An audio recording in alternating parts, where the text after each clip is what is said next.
Hello everyone, welcome back to my channel Study Shala.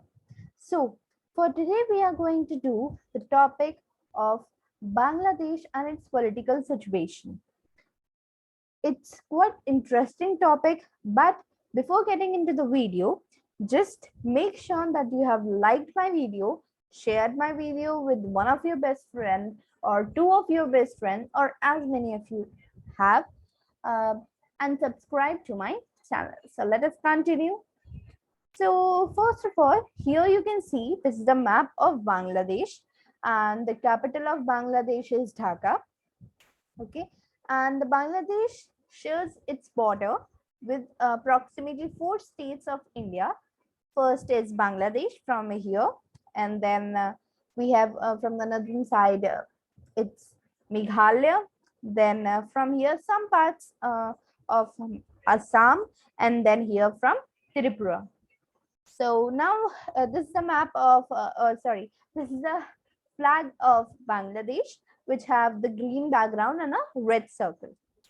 So now, who are the main office holder in Bangladesh? Now, don't want if you get this question in your exams, the probability is very less because it is a general question. General question, and CBSE does not ask, but it can be. Just I'm telling you for your information. So, main office holder in Bangladesh means who are the main of Bangladesh, who represents Bangladesh. Okay. So I have read here are the president, who is the Abdul Hamid from Awami League. Now, what is Awami League? It is quite new to you. So while we will be reading further, you will be get to know that it is a party. Okay, and then I will tell you later on. And he is since 2013. If you want to know the date, you can also. Now, second is Prime Minister, who is Sheikh Hasina Wazir, and she is also from Awami League only, and she was appointed in 2009. And now, what is the point that to be noticed is that you will see that the Parliament Speaker of Bangladesh is also Shireen Sharmin Chaudhary, and he is also from Awami League and from 2030.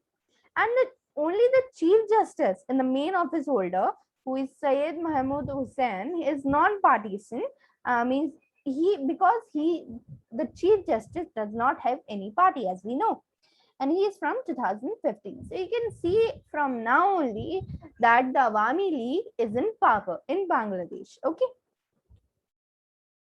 Now, okay, the Bangladesh have experienced both civilian and military rule from 1975 to 1990. Now, what do you mean by civilian? What do you mean by military? Civilian rule means that a rule that is by non-professional, or you can say non-trained soldiers. Okay, the soldiers which are not trained and they came to rule, right? That is known as civilian rule, and the military rule is the rule by military. That it is the example is in today's state, it is Myanmar. There is military rule in Myanmar. Okay, so you can see that Bangladesh have experienced both civilian and military rule. Similarly, as Pakistan.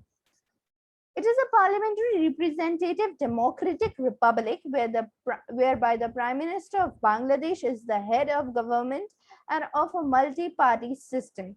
Now, this is a point that to be noted that the Prime Minister of Bangladesh is the head of the government as in India, and is also the head of multi-party system as in India. So you can see that India also follows the same. India follows, just a second. Yeah, India follows a parliamentary representative democratic republic. Sorry. Okay. India follows the same. Now, what do you mean by parliamentary representative democratic republic? This particularly means that parliamentary, the form of government which is formed by the members of parliament, right, and us. Then representative, which is accountable, right? Then democratic, which holds election or which got elected by the elections. Republic. Republic is an important word that most of the student gets confused into. It is basically um, a form of government that is ruled, or you can say choose by people. Okay, that is the democratic government only. So now, continuing to the third point, the Constitution of Bangladesh was written in 1972 and has undergone 17 amendments. Okay, so the Constitution of Bangladesh was written in 1972, means after a long while of independence of India. Okay, it has gone under 17 amendments. Amendments means changes. Okay, we have also amended the Constitution 101, means 100th one time, only in the 2020. We have amended it for the 101 time, and other I am not aware of. Okay, so similarly, the amendments does see there is a big difference between new constitution and amendments. Amendments means you are making the changes in the old constitution only, just a little bit changes like adding of laws, subtracting of laws, okay, adding of rights, subtracting of rights, okay, these are called amendments.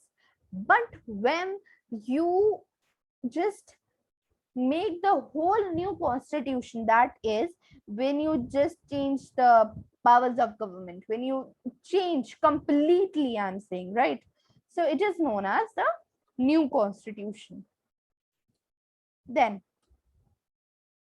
we just have that a reminder who have not subscribed to our channel, okay, and like and share our video, so please do it fast with we can continue. Thank you so much. Now we are going to turn a different story to a different story of Bangladesh. Bangladesh was also known as East Pakistan, as you can see. Bangladesh was a part of Pakistan from 1947 and to 1971. So now you can understand that why here it was written that it was written in 1972. Why such a long time took for the constitution to be formed? Because it was not, you can say, free from, it was not sovereign country, right? Now what is a sovereign country? New question arises. So sovereign country is basically a country which is free from its internal and external controls, okay, like India. So Bangladesh was a part of Pakistan from 1947, means after the independence of India only, it became the part of Pakistan, and it became to be known as East Pakistan because it was east, and it was an east country. It consisted of the partition areas of Bengal and Assam from British India. People resented the domination of Western Pakistan and imposition of the Urdu language. Now, what was the condition there? That there was a domination of Western Pakistan, means the rules and regulations that were in Western Pakistan were followed in East Pakistan also. The every change which was made in Pakistan, that was made in Bangladesh also. Now, and another what people resented was the imposition of Urdu language. As for example, if there will be, for example, I'm just taking an example, that if there is an imposition on you of any language, for example, Spanish language, will you resent or will you deny it? Of course, yes, right? So similarly, the people of Bangladesh also resented the domination of Western Pakistan, that is nowadays Pakistan, and imposition of the Urdu language. Why only the Urdu language? Because Pakistan is a theoretic state. What is a theoretic country? It is a country which is based on only one religion, not we can say based, but yes, more number, or there is influence of only one religion in the whole Pakistan that we know, that is Islam. Okay, and that is why, as Islam has its official language as Urdu, so that is why there was an imposition of on that people for the Urdu language. Okay, now you will be just wondering that who is this person on the right side of the screen. So he is Sheikh Mujibur Rahman. Sheikh Mujibur Rahman was a person who led the struggle against West Pakistan domination and demanded the autonomy. Now, what is autonomy? Autonomy is a right for Bangladesh. Means he was a person who stood against the West Pakistan and resented, or you can say denied, or you can say struggled for the right of Bangladesh. He led the Awami League. Now here the introduction of Awami Leagues come. It was formed in 1949. The party was formed in 1949, means after 2 years when Bangladesh became the part of Pakistan. So he led the Awami League and secured a majority in constituent assembly for whole of Pakistan. Means he was supported by so much people that he secured the majority in the constituent for whole of Pakistan.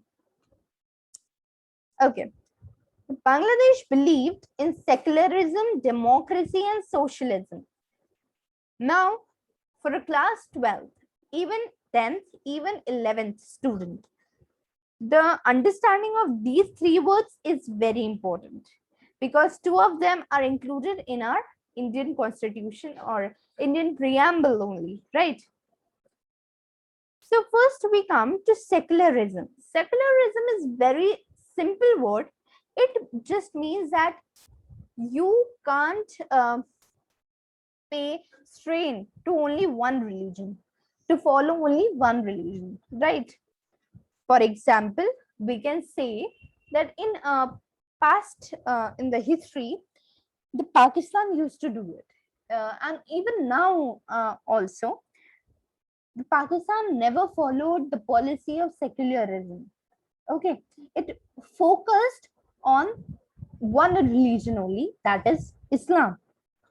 But a country like India follows many religions, and we know the examples like Hinduism, Buddhism, Jainism, Christianity, right? Even the Islamic religion is also followed in India. So what India is doing, India is giving each and every respect, India is giving respect to each and every religion which it has in its country.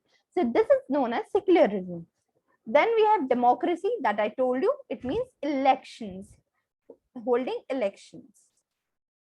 Then socialism. So if you have read the previous chapter, or not even the previous chapter, okay, let's talk about, if you are new to this word, socialism is basically a theory where the government focus on the society.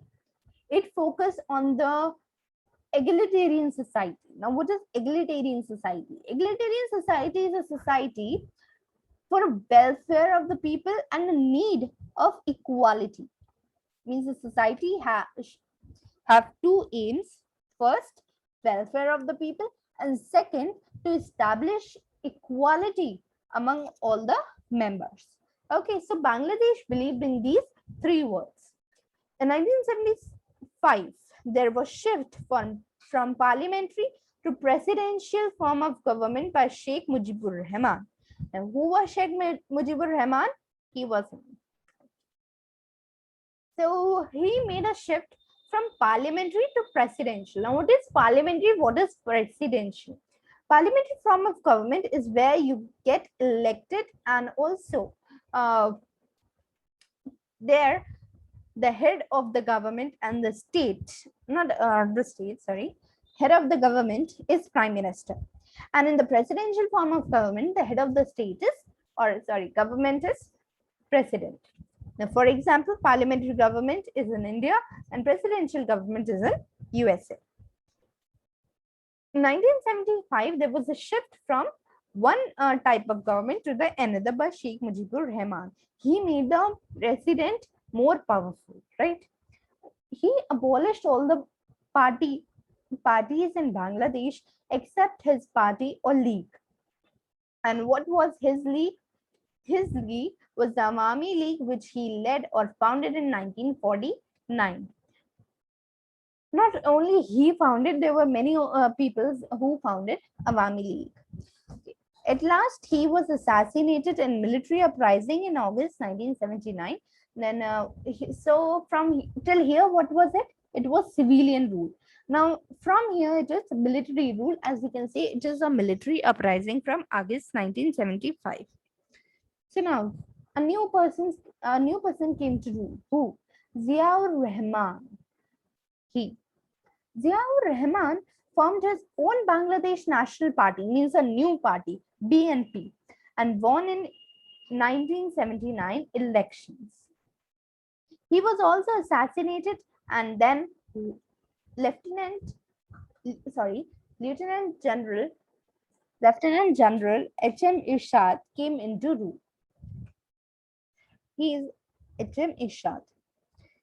Later, he was also elected as the president.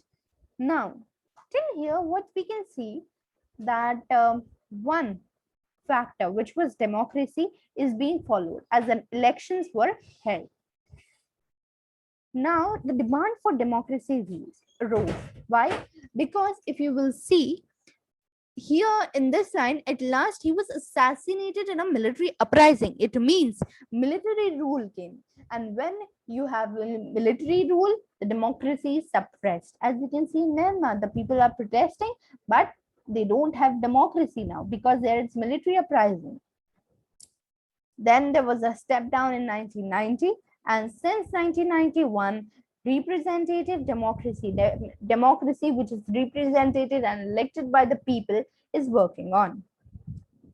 Then we have India-Pakistan War, which was from 3 December 1971 to 16 December 1971. It was not a war between India and Pakistan. It was basically between Pakistan and Bangladesh, but as a middle country, India got involved in it. And the Sheikh Mujibur Rahman got arrested. Under General Yahya Khan, Pakistani army suppressed mass movement. Thousands were killed and led to large-scale migration in India, which these all factors led to India-Pakistan war. And also one major factor, that India and Pakistan rivalry from a long time. Okay, so going on, this was the last slide, and still I am saying you which have not subscribed to my channel, do it, and let me meet you in the next video. So till then, bye bye. Like, share, and subscribe the study and Shala, and let me meet you in the second video. Not the second, again I'm saying it wrong from the this is the thrice time I said it wrong. But no worries, we will meet in the next video. Till then, bye bye. Sorry for the long video.